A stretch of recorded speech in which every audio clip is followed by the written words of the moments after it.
Ceiling పడిపోయింది, leak పడుతుంది. మీరు అక్కడ రావుతున్నా ఒక నిమిషం మీరు అక్కడ మీరు కొంచెం పక్క వచ్చాను. ఈజీగా కదా కూర్చున్న వాళ్ళ మీద పడద్దు అది.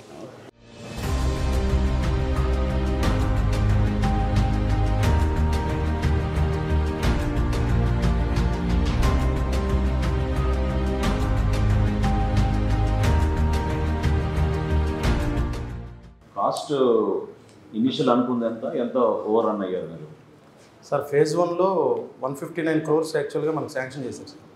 ఫేజ్ 1లో ఓన్లీ మనం గ్రౌండ్ లెవెలింగ్, ఎగ్జిస్టింగ్ బిల్డింగ్స్ ఉన్నాయి సార్, హరిత బిల్డింగ్స్, అవి dismantling, ground levelling, slope protection మొత్తం కలిపి 159.31 crores సార్. ఓకే.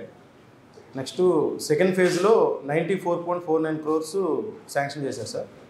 అది 3 blocks sir, Vijayanagara, Vengi and Gajapathi బ్లాక్స్కి ఓన్లీ ఫర్ స్ట్రక్చర్స్ సార్. మళ్ళీ ఫేజ్ 3లో 112.76 crores శాంక్షన్ చేశారు సార్. ఫేజ్ 1, 2, 3 కింద చేశారు సార్. ఫేజ్ 3 అంతా కూడా architectures. Total project cost estimated ఎంత, కంప్లీట్ అయ్యే వరకు ఎంత అయింది? యాక్చువల్గా 92.72 crores సార్. యాక్చువల్గా దాని నుంచి 434 అవును సార్. యాక్చువల్గా ఫేజ్ 1, 2 కింద 92 crores ఒకటి, 72 crores ఒకటి ఇచ్చారు సార్. దాని నుంచి 451కి వచ్చింది సార్. 92 ఇంక్లూడెడ్ ల్యాండ్ లెవెలింగ్ అంత సార్. ఇంటీరియర్ కూడా కలిపి ఇంటీరియర్ సార్. ఇది ఇంటీరియర్కి ఎక్స్క్లూజివ్గా 32 కోట్లు అయింది. అవును సార్. 397 + 32 టోటల్ 434. అంటే సార్ ఫర్నిచర్కి separate GO sir, interiors furnishings కూడా సెపరేట్ జీవో సార్. ఇప్పుడు మిగతా ఫెసిలిటీస్ పవర్ కానివ్వండి, వాటర్ కానివ్వండి, అవన్నీ ఏంటి, శానిటేషన్ కానివ్వండి, ఎట్లా దాన్ని బిల్డప్ చేశారు ఇక్కడ? మీకు ట్రాన్స్ఫార్మర్ డైరెక్ట్గా తీసుకొచ్చి సబ్స్టేషన్స్ పెట్టేసి సబ్స్టేషన్ అది సెపరేట్ జీవో ఉంది సార్. 13 crores సెపరేట్ సంబంధం లేదు లేదు సార్. అది 13 కోట్లు. 13.5 crores సార్. ఎంతండి? 13.5 crores. 13.5. ఓకే. ఇది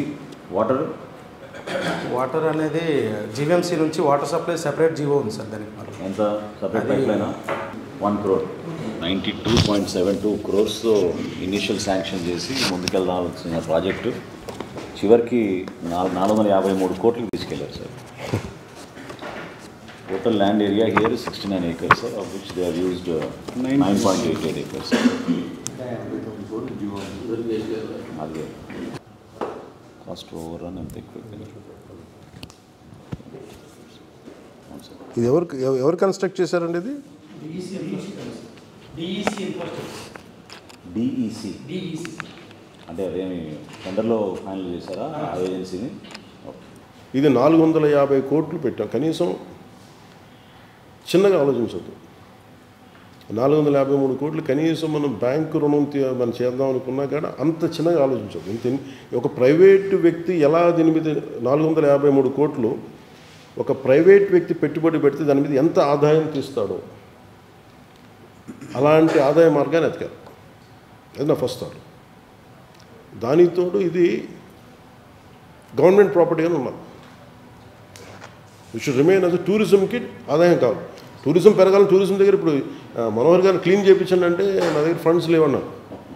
అంటే మనోహర్ గారు చెప్పిందంటే మీకు ఏం లేదు, ముందు కాల్ ఫర్ కాంట్రాక్ట్, ఫస్ట్ దీన్ని ప్రైమరీ క్లీన్ చేయించాలి. ఫస్ట్ చేయించడంతో పాటు మనం కూర్చోబెట్టి దీన్ని ఇన్కమ్ జనరేటింగ్గా కావాలి. ఇన్కమ్ జనరేటింగ్ సింపుల్ ఏంటంటే ఇది డెస్టినేషన్ వెడ్డింగ్ లేదంటే ఈ మైస్ ఈవెంట్స్కి సిటీ ఇట్ సెల్ఫ్ ఈజ్ అందరు రావడానికి ఉంది కాబట్టి ఈ మన మీటింగ్స్ను ఈ మీటింగ్స్ మైస్ అంటే meetings, incentives, conferences and exhibition.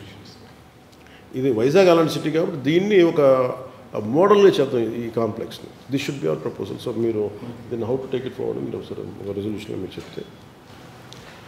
Janasena legislature విభాగం నుంచి మన అధ్యక్షులు గారు చెప్పిన సూచనలు, అట్ ద సేమ్ టైం గతంలో మనం చేసిన పోరాటం, అనేక సందర్భాల్లో కేసులు కూడా స్థానికంగా మన నాయకులపైన, కార్యకర్తలపైన, చివరికి ప్రెసిడెంట్ గారు ఒక రోజు వచ్చి సరదాగా టీ తాగుదాం, అసలు ఏం జరుగుతుందో ఇక్కడ చూద్దాం అనే దానికి బయలుదేరినా కూడా హోటల్ నుంచి అడ్డుకొని రానికుండా వేల మంది పోలీసులతో ఆ రోజు ఇబ్బంది పెట్టారు. సో ఈరోజు మనందరం కూడా ప్రభుత్వంలో ఉండి ఆయన సారథ్యంలో ఈ విధంగా కూర్చుని మనం ఇదే విషయఖండలో మనం మాట్లాడుకోగలుగుతున్నాం.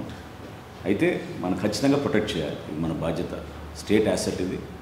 అందులో టూరిజం శాఖలో టూరిజం డెవలప్మెంట్ కోసం ఏర్పాటు చేసిన ఈ వ్యవస్థని తప్పకుండా మనం అందరం కూడా కలిసికట్టుగా దీన్ని ముందుకు తీసుకెళ్తాం. రాబోయే క్యాబినెట్ సమావేశంలో దుర్గేష్ గారు మీరు కూడా ముఖ్యమంత్రి గారితో దృష్టికి తీసుకెళ్ళి నోట్ ప్రవేశపెడితే ఇమ్మీడియట్గా ఏదో ఒక నిర్ణయం తీసుకుని ముందుగా అసలు నా అభిప్రాయం అయితే ఫస్ట్ హౌస్ కీపింగ్ మీరు చేయించాలి. ఎందుకంటే బాగా చెడిపోయింది. ప్రెసిడెంట్ గారు కూడా 2-3 చూపించారు ఎక్కడైతే కూలిపోయినాయో అది హ్యూమన్ లైఫ్ కూడా ప్రమాదం అయింది అందులో.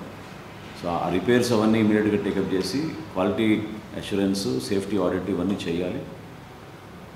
చాలా చక్కటి పాయింట్ అన్నారు ప్రెసిడెంట్ గారు. డిసెంబర్ టైం కల్లా టూరిజం ఎక్కువ పెరుగుతుంది, ఇంటర్నేషనల్ టూరిజం కూడా పెరుగుతుంది. సో ఆ టైంకి మనం సిద్ధం చేసుకుంటే ఇది ఒక డెస్టినేషన్ ప్లేస్గా మనం ఈ మైస్ ఈవెంట్స్కి, వెడ్డింగ్స్కి, వీటికి జాగ్రత్తగా ప్లాన్ చేయొచ్చు.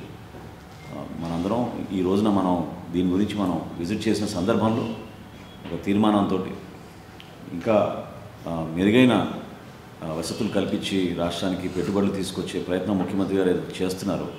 వైజాగ్ని ఒకటి అద్భుతమైన డెస్టినేషన్గా మార్చగలిగే అవకాశం దీని ద్వారా కూడా మనం తీసుకెళ్ళొచ్చు. So we'll all make a resolution to take this forward. We'll request the tourism minister to move the proposal in the government and immediately take the necessary steps under the guidance of our Deputy Chief Minister and CM Garu.